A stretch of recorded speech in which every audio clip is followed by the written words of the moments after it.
গেল ১০ বছরে ৫০ দিনেরও কম সময়ে ঢাকার মানুষ নির্মল বায়ু সেবন করতে পেরেছে। জনবহুল এই নগরীতে প্রতি বছর গড়ে ১০ দিনের মতো দুর্যোগপূর্ণ বায়ু সেবন করে মানুষ। এর ফলে ক্যান্সার ও ফুসফুস সংক্রমণের পাশাপাশি নানা রোগে আক্রান্ত হচ্ছে নগরবাসী। সমস্যা উত্তরণে নবায়নযোগ্য জ্বালানির ব্যবহার বাড়ানো ও বৃক্ষরোপণের উপর জোর দেওয়ার কথা বলেন বিশেষজ্ঞরা। মফির রহমানের রিপোর্ট।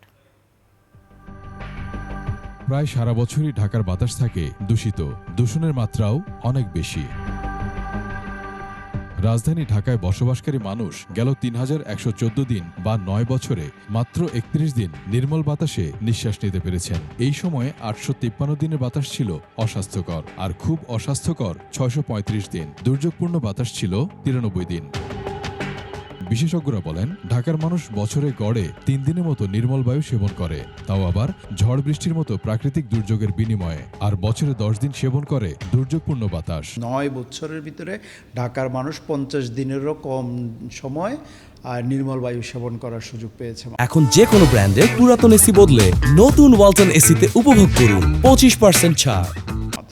অথচ সবচেয়ে দুর্যোগপূর্ণ বায়ু, যেটিকে হ্যাজার্ডিয়াস বায়ু বলা হয়, সেটি প্রায় ৯০ দিনের কাছাকাছি সময় হ্যাজার্ডিয়াস বায়ু সেবন করেছে। বছরে সবচেয়ে দূষিত বাতাস থাকে জানুয়ারি মাসে। সকালের বাতাস সবচেয়ে নির্মল মনে করলেও আসলে তখনই থাকে দিনের সবচেয়ে দূষিত বাতাস।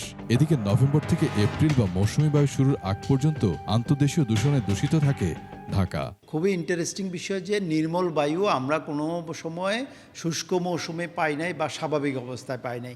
এটি সাধারণত দেখা যায় যে বর্ষার বৃষ্টিপাতের কারণে হয়ে থাকে। ক্রমাগত এই দূষিত বায়ু গ্রহণের ফলে নানা দুরারোগ্য ব্যাধিতে আক্রান্ত হচ্ছে মানুষ, এমনকি বাড়ছে ক্যান্সার ঝুঁকিও। পার্টিকেলস ম্যাটার যেটা যদি খুব ছোট হয়, ইভেন লেস দ্যান 2.5 মাইক, তাহলে সেটা আপনার সেল পর্যন্ত চলে যেতে পারে। তা আপনার দেহের ভিতরে নানান রকমের রোগ জীবাণু সৃষ্টি করছে এবং one of the causes of cancer. সমস্যা উত্তরণে জীবাশ্ম জ্বালানির ব্যবহার কমিয়ে নবায়নযোগ্য জ্বালানির ব্যবহার বাড়ানোর কথা বলেন বিশেষজ্ঞরা। জনসংখ্যা আমাদের বাড়ছে, তার ফলে আমাদের বায়ুর দূষণটাও বাড়ছে। তো ভূমির ব্যবহারের কারণে বায়ু দূষণ হচ্ছে। আমাদের নানান রকমের আমাদের মূলত যেটা আমরা বলবো ইন্ডাস্ট্রিয়াল সেক্টর এবং ফসিল ফুয়েল ব্যবহার। জেলার হিসেবে সবচেয়ে দূষিত বাতাসের জেলা গাজীপুর।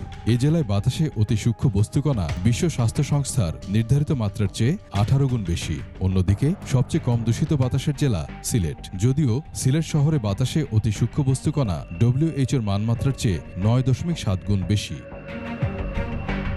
মফিউর রহমান, ২১ টেলিভিশন, ঢাকা।